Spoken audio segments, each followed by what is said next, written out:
2024 Game Awards was the best Game Awards of all time. Do not let anybody tell you different. The amount of announcements that we got lived up to the hype. They were promising that bangers were going to be shown.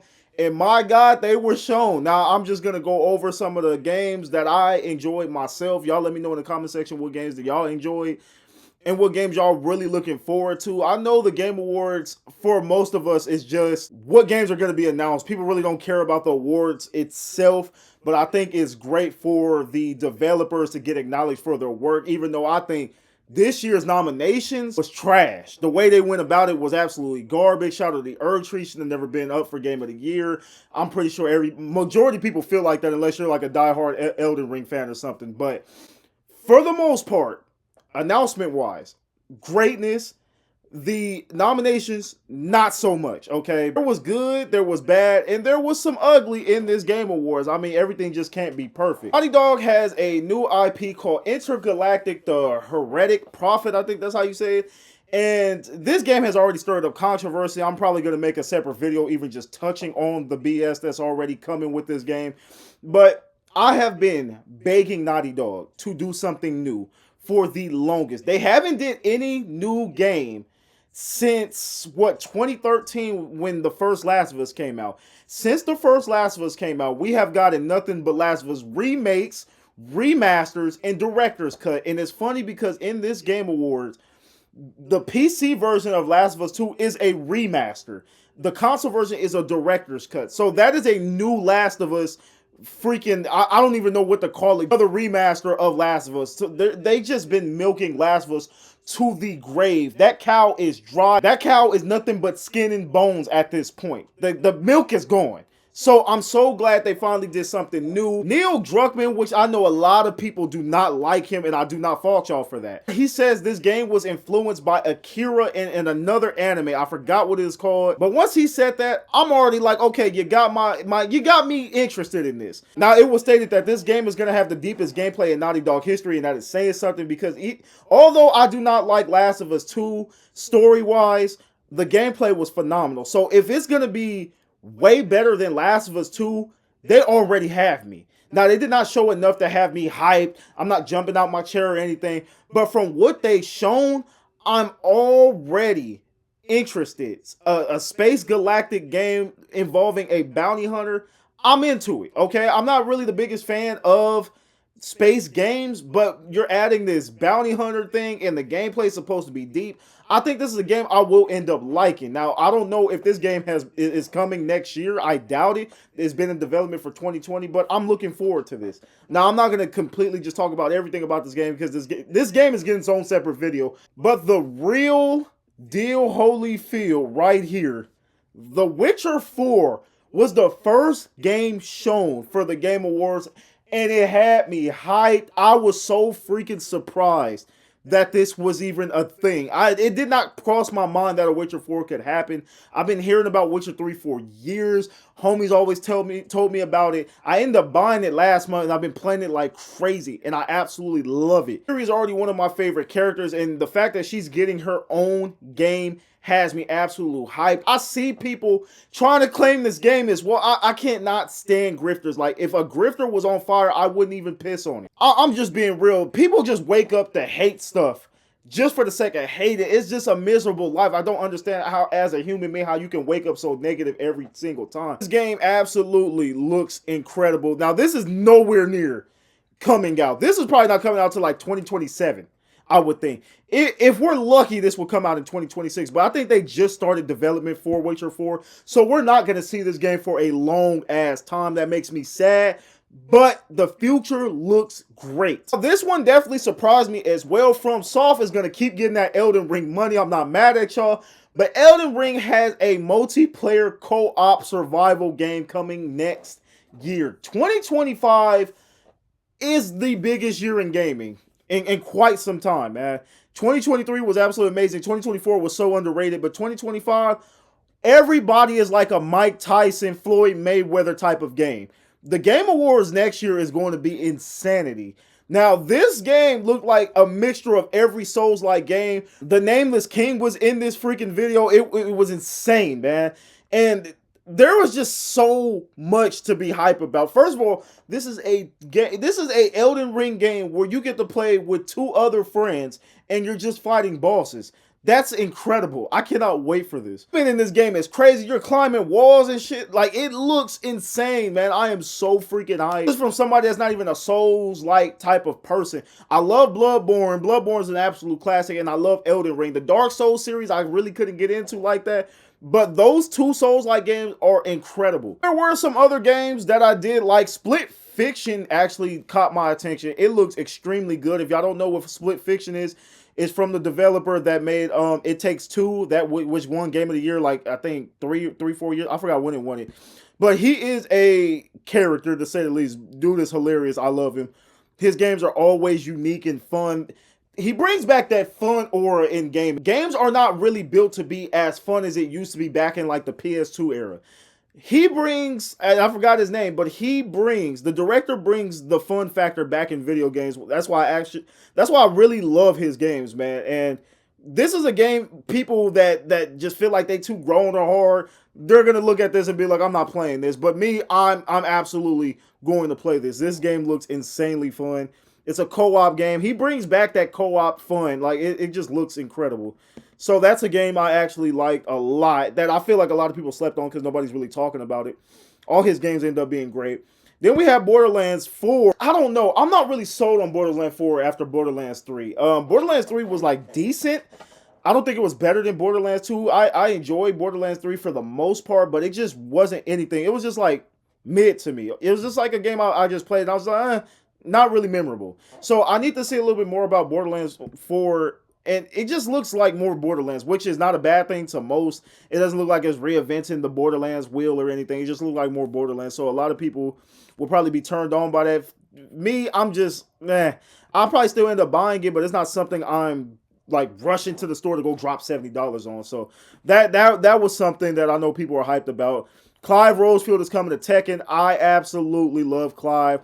Final Fantasy 16, people tried to force hate that game, but that game was incredible, and Clive is an incredible protagonist as well, so him being in Tekken, fun fact, Tekken was my second most played game of this year. I played the hell out of Tekken. Tekken is fun as hell, so I can't wait to pick him up. That's a reason for me to come back and put some more hours into the game as a Lydia main, so yeah, looking forward to that. Now, this is one of the reasons why I really love this Game Awards, because the surprises were actual surprises. There wasn't no leaks about, oh, this game is getting revealed tonight. Oh, this game is coming out. This game is being shown. Every time somebody leaked something from the Game Awards, they were absolutely wrong. People didn't predict for Witcher 4 to be shown or a new Elden Ring. The same goes with Omnimusha Way of the Sword. Now, if you do not know what Omnimusha is, basically the best way I can put it, it's like Resident Evil with swords.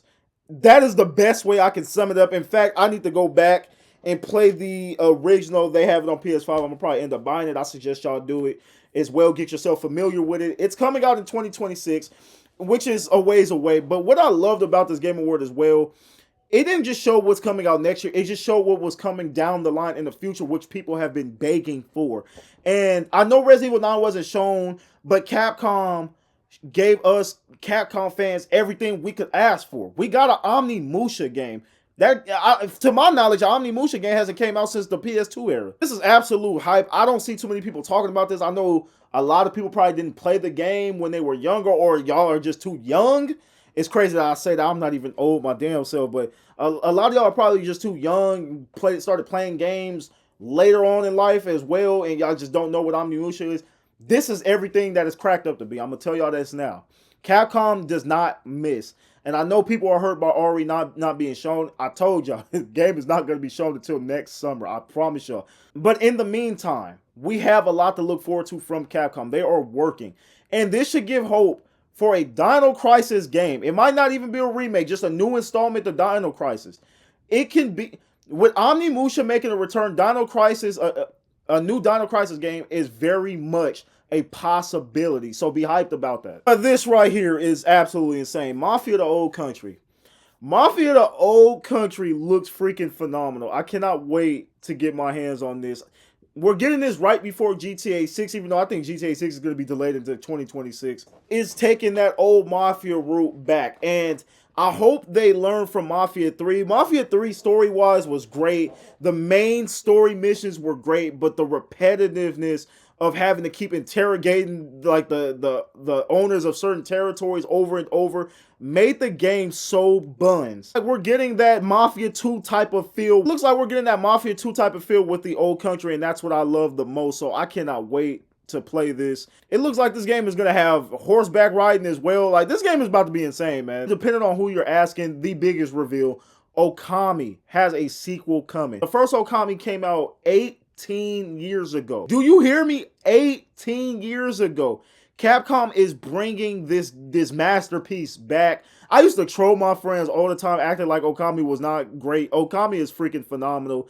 I can't believe this. This gives me hope that Beautiful Joe will make a return as well. Another classic Capcom game that's stuck on the PS2. Capcom is showing that they are willing to bring back their classic titles. I always said Capcom had the deepest bag of games that they can pull back from. They don't even have to remake them. They can just make sequels and just continue the series. I'm glad. Although, again, Capcom showing the willingness to bring back their classic titles makes me more happy than seeing a RE9 reveal, because let's be real, we're getting RE games. We're gonna get them.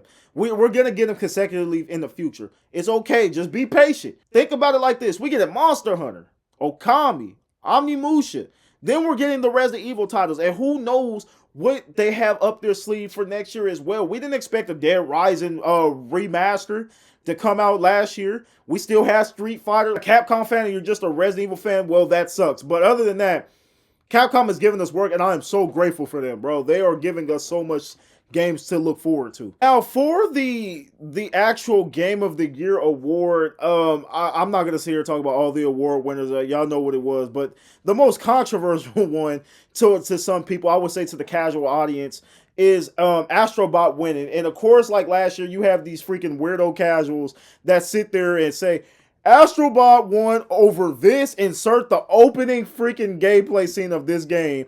And they're acting so baffled. They're acting so baffled. Let me tell y'all something. Black Myth Wukong was a good game. Don't get me wrong. But it did not belong in the nominations. It didn't. It was not on the level of an Astrobot. It wasn't on the level of a Metaphor Refantasio. And it really wasn't on the level of a Final Fantasy. Not even close. The game was rated at 82. When was the last time an 82 game was rated for Game of the Year? I'm not talking about a down year. I'm talking about a stacked year. Black Myth Wukong did not belong in the Game of the Year nomination. A lot of y'all need to be happy that it even just was there. Got a participation trophy. Again, this game was just a boss rush game with mediocre in between segments. The casuals are acting like this is the greatest game ever. They did the same thing with Baldur's Gate 3. They swore up and down Spider-Man 2 was going to be Game of the Year when it absolutely did not deserve Game of the Year over even majority of the games in the nomination. It's the same thing over and over with these casuals. Casuals don't play games, bro. They play freaking Madden 2K, maybe a little Fortnite. They'll swear it's the best game ever, just like they did with Spider-Man 2. I don't know, casuals really just bothered me, bro. If you really thought Black Myth Wukong was going to win Game of the Year, you were out your rabbit ass mind. There was no chance that that game was going to ever win. If Astrobot didn't win, it was going to be either Final Fantasy or Metaphor. Put down the 2K, put down the freaking Fortnite, play other games. Because I guarantee you, if you ask somebody that thought Black Myth Wukong was Game of the Year, if they played the nominated games, they'll sit there and be like, oh no, they might have played Shadow of the Erdtree. That's it. I don't take people I don't take casual serious when they try to spew their opinions. That you cannot be a casual in anything. I don't care if it's sports, music, any of that stuff, and have an opinion that matters. So shout out to Astrobot winning. Astrobot was a phenomenal game. A lot of y'all just saw the power of platforming. Y'all underestimated a platformer and y'all got made a fool of. So I'm glad Astrobot won. This means that more potential platformers can make a return to Sony, or new platformers can stick their head in the Sony universe. We might get more Sly Cooper games. With the success of the emulated Sly Cooper games that just got put on the store, and Jack and Daxter, I think we see those games make a return. Sony needs to make more platformers, because Sony platformers back in the day were phenomenal. So I'm so glad Astrobot has reopened the door for those games to make a return and open the door for more platform games to come out. So I'm extremely excited about Astrobot winning. I thought Metaphor ReFantazio should have won. That's my game of the year. Final Fantasy was close in my opinion, and I had like Dragon Dogma 2. I really love that game as well. Persona. There was a lot of games that I really enjoyed. Silent Hill 2 Remake was absolutely incredible too. That was one of my favorite games this year. But hey, some of my games didn't even get nominated. Stellar Blade, I thought Stellar Blade was way better than Wukong. It should have had a nomination, but y'all know why it did it. Gaming this year was freaking phenomenal. In a year, people said this was a down year, which I think was a casual take as well. A lot of you ninjas don't play games. So those are pretty much all the games that I freaking love. Like, those are games I'm really looking forward to. I'm going to buy day one. Besides, like, Borderlands 4, I'm not really going to buy that day one, maybe on a discount, but it lived up to the hype. The Game Awards absolutely lived up to its hype. Now, of course, you have the grifters. Grifters wake up every day, bottles of piss everywhere. They're going to sit there and do what they do. And I see them attacking The Witcher 4, which is absolutely insane to me. But, weirdos are going to be weirdos. Now, for the most part, this Game Award was absolutely phenomenal. The only thing I really have to say that I didn't like about it, that it was like ad central. And then the anime weird stuff that they had going on, the Infinity Nikki they showed, nobody cares about that stuff. And I'm saying anime weirdo stuff as an anime fan, you know what I'm saying? But I'm an anime enjoyer. I am not one of those people that don't shower. I don't show up to events with no deodorant. Not those type of people. I do enjoy some anime, but the weird anime stuff that they are pushing in these commercials, ridiculous. Nobody wants to see that shit. I'm gonna keep it so real with you. They need to condense the Game Awards show. Maybe they need to bring it down to like maybe 2 hours. The first 2 hours were fire, but it kind of tailed off towards the end. If you're not gonna have enough bangers to keep it going for 3 hours, I think they should condense it to a 2-hour show. That's just me personally. But other than that, the Game Awards was freaking amazing. It was something for everybody to look forward to. They did everything of what gamers asked for. We wanted to know what was coming in the future. We wanted to know what was coming next year. Basically, people that didn't really like this show, I don't think they're real gamers. I don't. Because how do you not like anything that was shown? I don't get it. This is my opinion. I just really don't see how you sat through a 3-hour show like this and didn't see anything that wowed you. You should have came out that show at least with 3 games that you really want to play. 2025, our pockets are going to be hurting because there's still games that haven't even been talked about, like Judas. Judas is going to be fucking insane. Supposedly GTA 6 is coming. Like, there's a lot coming next year, so I cannot wait. Y'all let me know some of the games that y'all looking forward to, games that y'all can't wait to play, what games y'all are not fans of. I'm pretty sure I'm going to be seeing a lot of intergalactic hate. Guys, I'm going to catch you guys on the next one. Be safe in these gaming streets. Peace out.